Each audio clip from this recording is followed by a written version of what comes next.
Det som gör oss unika är egentligen hur vi får företagen från att det har varit en centralt fenomen så kan alla vara med och göra digital lärande och digital utbildning. Så paketeringen är A och O. Det finns information, hela internet är fullt av information, men det måste paketeras. Annars är det väldigt svårt för oss människor att ta till oss det. Kommunikation är en utmaning och hitta mönster. Jag skulle hitta de nya beteendemönstren. Hur gör vi möten? Hur säkerställer vi att vi till exempel när vi får in nya personer att de kan etablera relationer med alla personer? Hur gör vi med våran drinky clock på fredagar? Så det har ju varit en väldigt central del. Sen så har vi såklart hela frågan kring ska man jobba hemma? Ska man jobba på ett coworking-ställe? Ska man jobba någon annanstans? Det har också varit en stor del i att få på plats. Ja, jag skulle säga redan innan kan man ju säga så hade vi den här tanken och planen. Sen så kristalliserades den och blev tydlig där vi gick all in på remote first. Och reaktionen överlag har varit väldigt positiv för det skapar väldigt mycket flexibilitet både för individer men också för företaget. Och sen så finns det såklart utmaningar.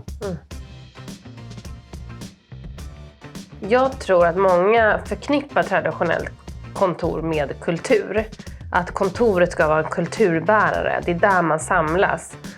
Det vi vill utmana lite är väl att vi inte tycker att kulturen ska sitta mellan 4 väggar utan kulturen är någonting vi ska skapa tillsammans.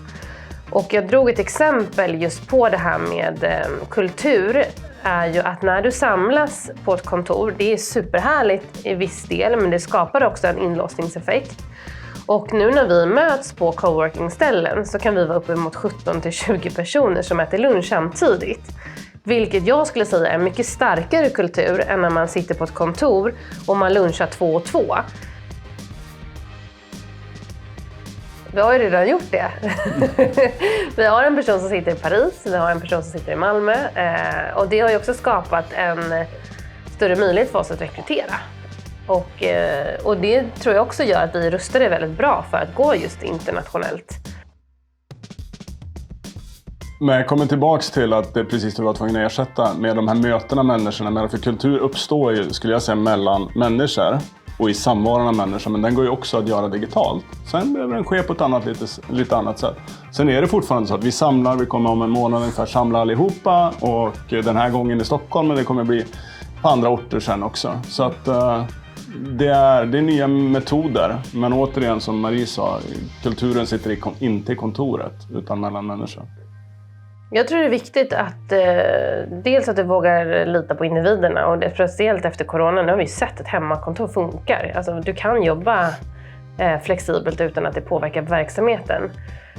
Och sen framförallt att ge den här flexibiliteten och inte tro på att människor inte vill träffas. För man vill träffas och man vill komma ut hemifrån oftast och sitta på andra ställen. Och vi har ju inte ett coworking-ställe som alla sitter på utan vi har lite utspritt. Och den flexibiliteten har ju gett otroligt mycket energi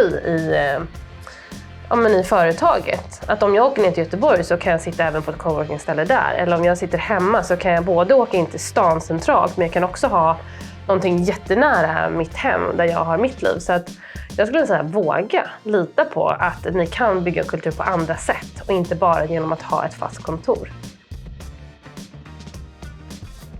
Alltså jag tror att det finns en mental fördel först och det är att det sker. Ja. Därför jag för första gången i mitt liv jobbar från min hemstad Östersund. Det hade inte skett annars. Nej.